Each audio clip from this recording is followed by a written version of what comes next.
अस्सलामुअलैकुम स्टूडेंट्स, कैसे हैं आप सब। इस क्लास में हम डिस्कस करेंगे एनालिटिकल रीजनिंग। ये आपके पास क्यूईटी के पेपर का तीसरा पार्ट है। इसके तकरीबन 20 से 30 एमसीक्यूज आते हैं और यहाँ पे टेस्ट किया जा रहा होता है आपकी कॉग्निटिव एबिलिटीज को, आपकी सोचने समझने की सलाहियत को, कि आप चीज़ों को किस तरीके से एनालाइज करते हो, किस तरीके से एवेल्युएट करते हो, किस तरीके से आप चीज़ों को इंटरप्रेट करते हो, कंपेयर करते हो, सिमिलैरिटीज और डिफरेंसेस ढूंढ रहे होते हो, अपनी अंडरस्टैंडिंग कैसे क्रिएट करते हो, आप चीज़ों की अवेयरनेस कैसे लेते हो, परसेप्शन कैसे क्रिएट करते हो, आपकी ऑब्जर्वेशन स्किल्स क्या हैं। तो ये जो मेरा हैंडआउट नंबर 1 है, इसका नाम मैंने रखा है अंडरस्टैंडिंग एनालिटिकल रीजनिंग पार्ट 1, क्योंकि ये एक ऐसी चीज है कि जो कि ऑनगोइंग प्रोसेस है। मैं भी डेवलप कर रहा हूँ, आप भी डेवलप कर रहे होगे।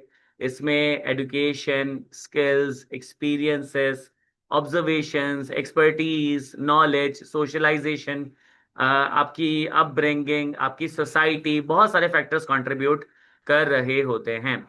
तो मैं इस तरीके से लेके चलूंगा कि पहले ये जो आपके पास मॉडल पेपर दिया हुआ है उसके 5 सवालात को सॉल्व करूंगा, उसके बाद मैं ये हैंडआउट पढ़ाऊंगा। उसके बाद अगली क्लास के अंदर मैं कुछ 5-10 सवालात और सॉल्व करूंगा, फिर एक और हैंडआउट पढ़ाऊंगा, तो आपकी अंडरस्टैंडिंग बेहतर से बेहतर होती चली जाएगी। So let's begin. सबसे पहले आपके पास जो ये मॉडल पेपर नजर आ रहा है, इसके पहले सवाल की तरफ चलते हैं। सवाल लिखा हुआ है, one has to be very cautious while driving. कि एक बंदा जब ड्राइविंग कर रहा है तो उसने बहुत ज्यादा कॉशियस के साथ ड्राइविंग करनी है। अब ये जो आपके लिए की वर्ड है वो है कॉशियस। लिखा है कंक्लूजन्स, दो कंक्लूजन्स है। Lazy people should not drive, कि जो लोग लेजी हैं वो ड्राइव नहीं करें। अब लेजीनेस का कॉशियस के साथ कुछ भी लेना देना नहीं होता है। ये दोनों चीजें बिल्कुल ही आपस में रिलेटेड नहीं हैं, नॉन रिलेटेड दोनों चीजें हैं। अगर मैं बात करूं, we can prevent accidents by being active, तो यहाँ पे आप जो है एक्सीडेंट्स को प्रिवेंट कर सकते हो if you are being active. तो यहाँ पे एक्टिविटी का कॉशियस से अगेन कुछ लेना देना नहीं है। लेकिन चले हम ये कह सकते हैं कि वी कैन प्रिवेंट एक्सीडेंट, कि अगर हम एक्सीडेंट प्रिवेंट करना चाहते हैं तो हम एक्टिव हो जाएं। तो यहाँ पे अगर मैं एक्टिव को रिप्लेस करता हूँ कॉशियस से, तो थोड़ा सा रिलेशन यहाँ पे बन रहा होता है। तो दो पॉसिबल आंसर हो सकते हैं। एक तो हो सकता है ओनली टू, या फिर आपके पास हो सकता है नीदर वन और नॉर टू। तो यहाँ पे मैं कह रहा हूँ कि एक्टिव जो है वो क्लोजली रिलेटेड है कॉशियस से, इसलिए मैंने इसका आंसर जो है ओनली टू रख दिया है। अब मुझे नहीं पता कि इसका पेपर में क्या आंसर होगा, लेकिन लेजीनेस का कॉशियस से कुछ भी लेना देना नहीं होता। देखा जाए तो एक्टिव का भी कॉशियस से कुछ भी लेना देना नहीं होता। लेकिन यहाँ पे जो सेंटेंस है जिसमें लिखा है we can prevent accidents by being active by being cautious, तो दैट मेक सेंस। तो यहाँ पे जो है मैंने आंसर टिक कर दिया है ओनली टू। तो पहले आपके पास जो सवाल आया इसका मतलब क्या होता है अभी डिस्कस करते हैं। उसके बाद अगला जो आपके पास आ रहा है, television convinces viewers that the likelihood of their becoming the victim of violent crime is extremely high. At the same time, it is at the same time, by its very nature, it persuades viewers to passively accept whatever happens to them. कि television convince करता है viewers को कि violent crime के अंदर उनका victim बनने का चांस बहुत ज्यादा है। उसी के साथ साथ जो उसका नेचर है वो परसुएट करता है, टेलीविजन परसुएट करता है कि व्यूअर जो है वो पैसिवली एक्सेप्ट कर लें, सबकॉन्शियसली एक्सेप्ट कर लें कि उनके साथ कुछ ना कुछ तो होके रहेगा। अब यहाँ पे आपने एक कंक्लूजन को सिलेक्ट करना है जो कि एक लॉजिकल फ्लो के साथ जा रहा हो, ऊपर जो स्टेटमेंट्स दिए उनके साथ। People should not watch TV. Now this is not a fact, this is just an opinion. तो यहाँ पे लोगों को टीवी नहीं देखना चाहिए, ये फैक्ट नहीं है, ये ओपिनियन है। तो this is not the answer, ये लॉजिकली फ्लो नहीं कर रहा है ऊपर की स्टेटमेंट के साथ। TV viewing promotes criminal behaviour. अब यहाँ पे कह रहा है कि जो टेलीविजन कन्विंस करता है कि बहुत सारे लोग जो है वायलेंट क्राइम का शिकार बन सकते हैं, इसके चांसेस बहुत ज्यादा हैं। तो टीवी खुद जो है क्रिमिनल बिहेवियर को प्रमोट नहीं कर रहा है, बस आपको बता रहा है कि जो भी क्राइम्स होते हैं उसमें आप भी शामिल हो सकते हो, आप भी उसका विक्टिम बन सकते हो। तो ये भी आपके पास आंसर नहीं है। The TV viewers most likely to be victimised then others. जो टीवी व्यूअर्स होते हैं वो शायद ज्यादा विक्टिमाइज्ड होते हो, जो टीवी देखते हैं वो विक्टिमाइज्ड होते हैं, जो टीवी नहीं देखते वो विक्टिमाइज नहीं होते। Doesn't make sense. TV promotes a feeling of helpless vulnerability in viewers, कि जब आप टीवी देखते हो तो आपको एक फीलिंग आती है हेल्पलेसनेस की, कि आप वल्नरेबल फील कर रहे होते हो कि ये तो चीज होके ही रहेगी। हम सब जो है इसके साथ जुड़े हुए हैं, ये कभी ना कभी होगी, एक टिकिंग बॉम्ब है, कभी ना कभी ये फटेगा। तो ये आपके लिए क्लोजेस्ट आंसर है। लॉजिकली ये फ्लो कर रहा है ऊपर की दो स्टेटमेंट्स के साथ, तो आंसर इज डी। अगेन हमें आंसर नहीं पता क्या है। This is the best answer I could have think of. फिर लिखा हुआ है कि लुक एट दिस सीरीज। आपके पास 36 से कम हो गया, 34 हो गया। कितने से कम हुआ? 2 से। फिर 34 से 30 हो गया, कितने से कम हुआ? 4 से। अब सीक्वेंस ये कहती है कि अब 6 से कम होना चाहिए। देखते क्या हो रहा है। 30 से 28 हो गया, कितने से कम हुआ? 2 से। तो इसका मतलब है कि अगला जो है वो किससे कम होना चाहिए? वो होना चाहिए 4 से। तो 28 का किससे हो गया? 24। 2 का फर्क है, 4 का फर्क है, 2 का फर्क है, 4 का फर्क है। इसमें कितना का फर्क चाहिए? 2 का फर्क होना चाहिए। Answer is 22। Now this is easy. फिर आपको लिखा है it is desirable to put the child in school at the age of 5 और सो। ये एक डिजायरेबल बात है कि आप बच्चे को स्कूल में डलवा दो 5 साल की उम्र या उससे ज्यादा। अब दो कंक्लूजन हैं, मैंने कहा था दो कंक्लूजन हो सकते हैं, सिंगल कंक्लूजन हो सकता है। At that age the child reaches appropriate level of development and is ready to learn. अब देखो कह रहे हैं कि 5 साल या उससे ज्यादा जो है वो डिजायरेबल होता है कि बच्चे को स्कूल में डाला जाए। तो यहाँ पे एक डिजायरेबिलिटी की वजह बता रहा है, क्योंकि इस एज में जो है बच्चा एक अप्रोप्रिएट लेवल ऑफ डेवलपमेंट पे पहुंच जाए, उसका माइंड इतना डेवलप हो जाता है कि अब वो चीजें रिसीव कर सकता है और वो समझने के लिए, पढ़ने के लिए रेडी है। The school does not admit children after 6 years of age. अब ये जो है ना ही रेलेवेंट है और ना ही ये ट्रू है और ना ही ये कोई फैक्ट है, तो इसका मतलब है कि स्टेटमेंट सही नहीं है। तो उसका आंसर हो जाएगा ओनली 1। उम्मीद है कि आपको समझ आ गया। कुछ इजी भी है, कुछ थोड़े से कॉन्फ्लिक्टिंग है।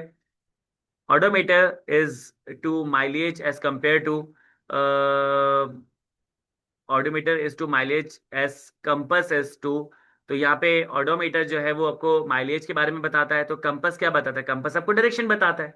नहीं, तो कंपस आपको डायरेक्शन बताता है, ऑडोमीटर आपको माइलेज बताता है। तो बता रहा है कि जब ऑडोमीटर जो है अगर वो कंपस है तो माइलेज जो है वो डायरेक्शन हो जाएगा। यहाँ पे आपके पास ये आंसर मौजूद है। अब अपने हैंडआउट की तरफ चलते हैं।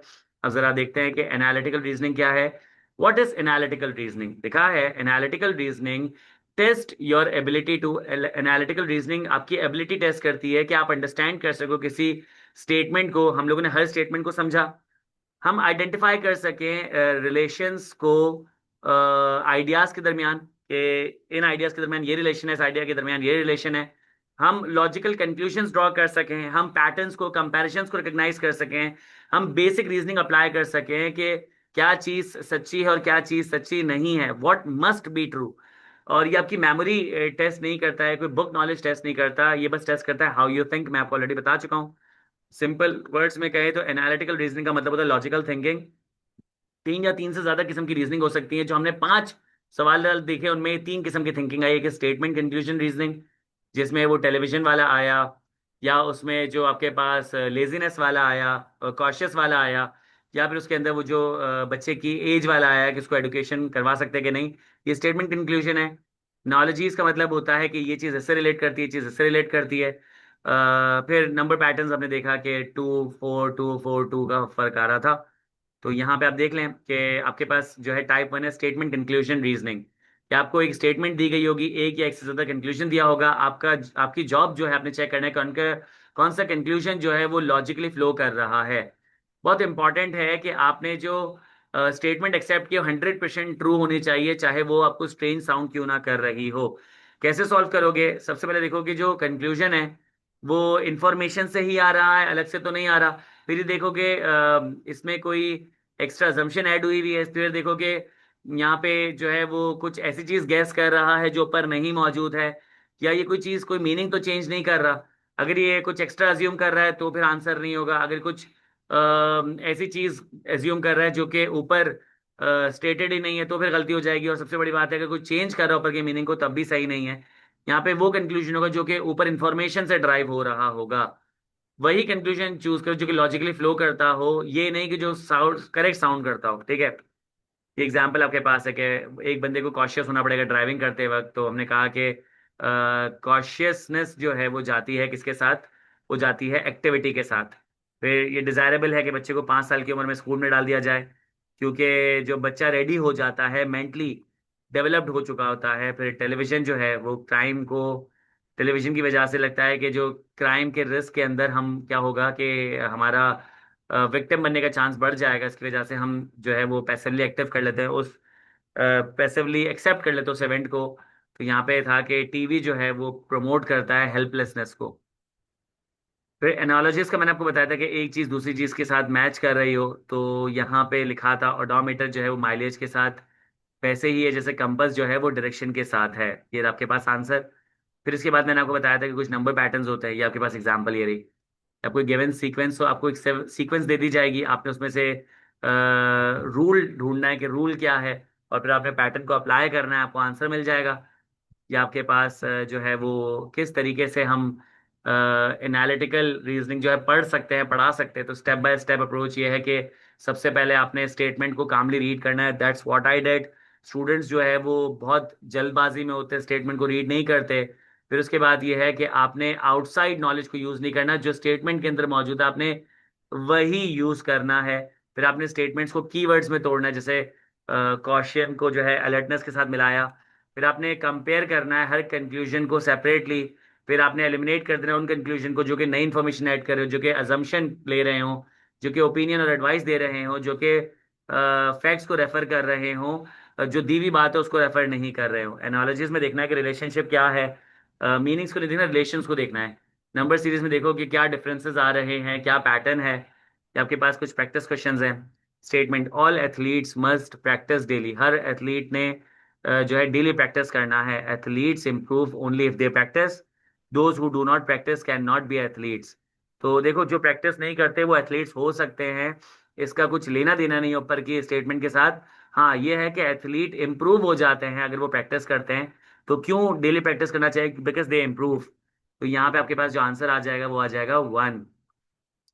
Pen is to write as knife is to chop, eat, hold, sharp. तो आपको पता है नाइफ से हम क्या करते हैं, चॉपिंग कर रहे होते हैं। इसके बाद 5, 10, 20, 40, 5 और 10 में 5 का फर्क है, 10 और 20 में 10 का फर्क है, 20, 40 में जो है वो 20 का फर्क है। तो उसका मतलब है कि आपके पास जो है 40 के बाद क्या आना चाहिए, 40 के बाद आना चाहिए 80। नहीं, 5 सही है, इसके बाद 10, इसके बाद 20, इसके बाद 40, तो 40, 40, 80 हो गए। ये आपके पास है। कुछ चीज़ें ख्याल रखिएगा, एक्सपेक्टेशंस 20 से 30 एमसीक्यूज आएंगे, सारे के सारे एमसीक्यूज ही होंगे, ज़्यादातर स्टेटमेंट कंक्लूजन वाले सवालात होंगे, कुछ नंबर सीरीज होंगी, कुछ एनालॉजीज होंगी, कुछ बेसिक नॉलेज जो है अप्लाई हो रही होगी, कुछ बेसिक लॉजिक अप्लाई हो रही होगी। बहुत एडवांस्ड पजल्स नहीं होते, डायग्राम बेस्ड रीजनिंग शायद नहीं है उसके अंदर, सॉल्वेबल होते हैं, 2 से 3 मिनट के अंदर सॉल्व हो जाते हैं। ये कोई जीआरई या जीएटी नहीं है, ये बहुत आसान है, आप इसको थोड़ी बहुत प्रैक्टिस से अचीव कर सकते हो। उम्मीद है कि आपको ये क्लास समझ आई होगी। अगली क्लास में मिलते हैं, एनालिटिकल रीजनिंग के बारे में और बात करते हैं। ख्याल रखिएगा। अल्लाह हाफिज।